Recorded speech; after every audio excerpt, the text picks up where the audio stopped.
What if I told you that the trees you see around you are our planet's lifeline, actively battling climate change? Imagine for a moment the vast, verdant expanses of forests around the world. These lush landscapes are not just a sight for sore eyes, they are also our planet's powerful warriors in the fight against climate change. You see, forests play a critical role in absorbing carbon dioxide, one of the primary greenhouse gases that contribute to global warming. Trees, during their photosynthesis process, absorb carbon dioxide from the atmosphere, store the carbon in their tissues, and release oxygen back into the air. This natural process, on a global scale, helps reduce the amount of carbon dioxide in the atmosphere, mitigating the effects of climate change. Now, it's true that recently some forests, like the Amazon and Canadian forests, have been found to emit more carbon than they absorb. This is largely due to human activities like deforestation and forest degradation, which not only reduce the number of trees available to absorb carbon dioxide, but also release stored carbon back into the atmosphere. However, it's important to remember that this is not the case with all forests. In fact, globally, forests are still a net carbon sink, meaning they absorb more carbon than they release. The tropics and boreal forests, in particular, hold the largest carbon stores. So, while the situation in the Amazon and Canadian forests is concerning, it is not a reason to overlook the crucial role forests play in combating climate change. Instead, it serves as a stark reminder of the urgent need to preserve and restore our forests. So don't blame the trees. Saving forests is still the best way to save the planet. Let's remember, our forests are not the problem, but a significant part of the solution. They are our allies in the fight against climate change, and it's up to us to ensure that they continue to thrive for the benefit of our planet. You may have heard about the recent controversy surrounding carbon offset markets. Let's delve into that.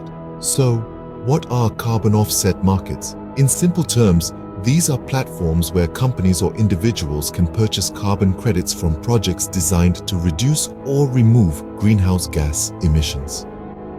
The idea is that by financing these projects, they can offset their own carbon footprints. It's a concept that has gained popularity over the years as a way to combat climate change. Recently, though, these markets have come under scrutiny.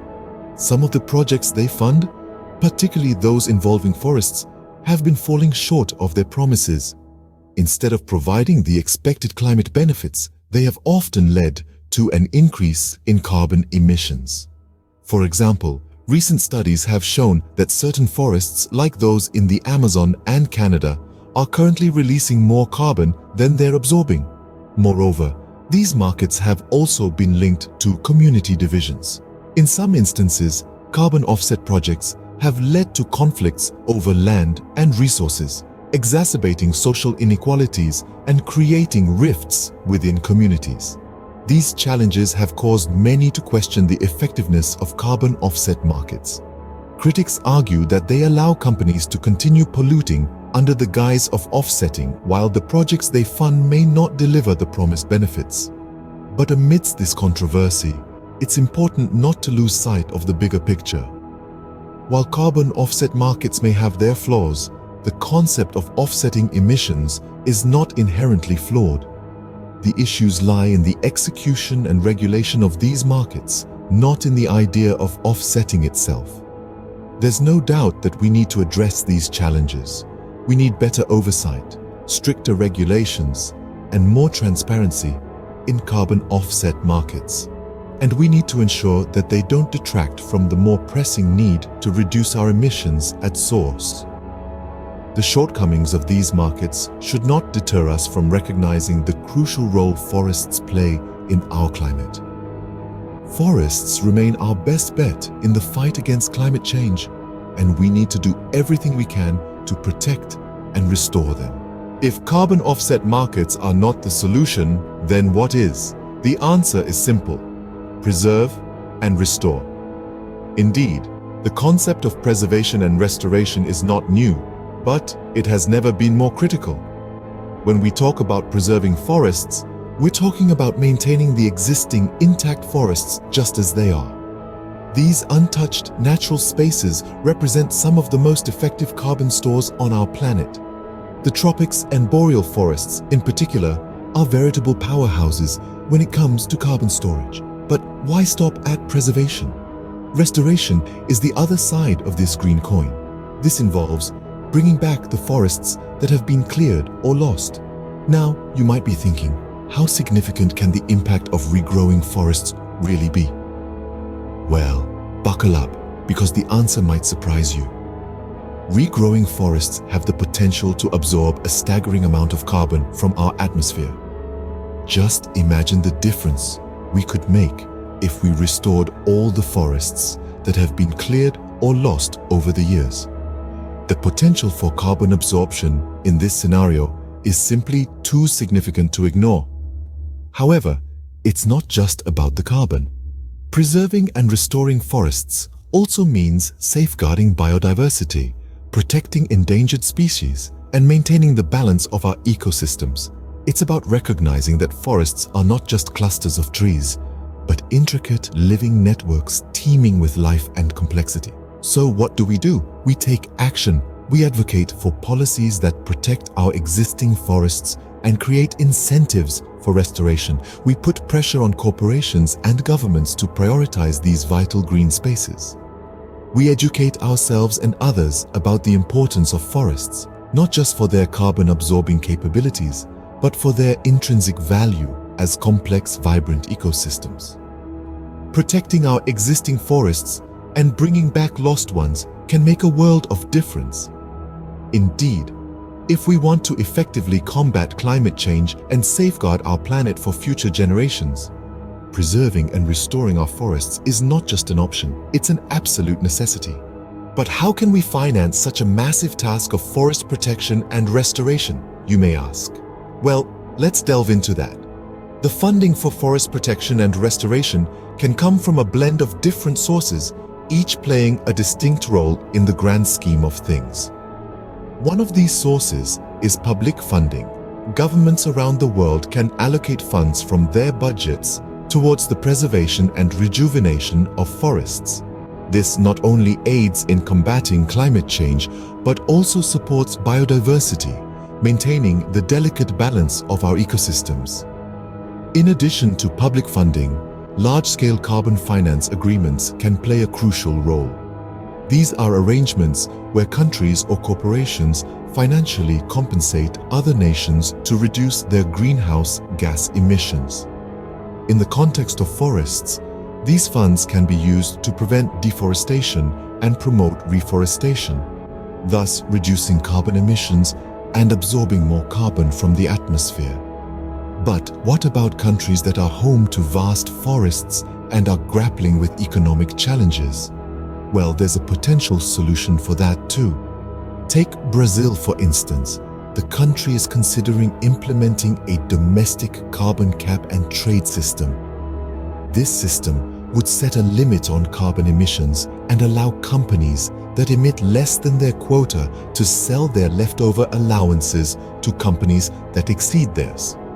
While it currently excludes deforestation, its inclusion could provide a significant boost to forest protection efforts. But it's not just about creating new solutions, it's also about rethinking existing ones. A global fund, for instance, based not on carbon content, but on preserving or deforesting areas, is being proposed.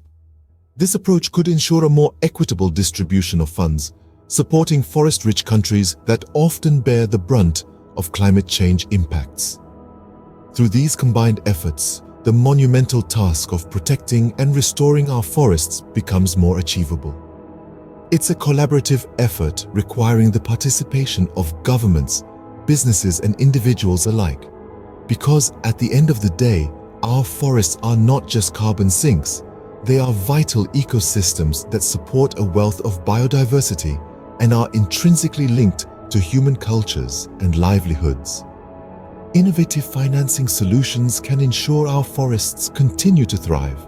Let's work together to make this a reality for the health of our planet and future generations. It's important to remember that forests are not just about carbon, they are so much more. Diving deeper into the world of forests, we find they are not solely carbon sinks, but vital ecosystems teeming with life, biodiversity, and cultural significance. They are the very essence of the Earth's life support system.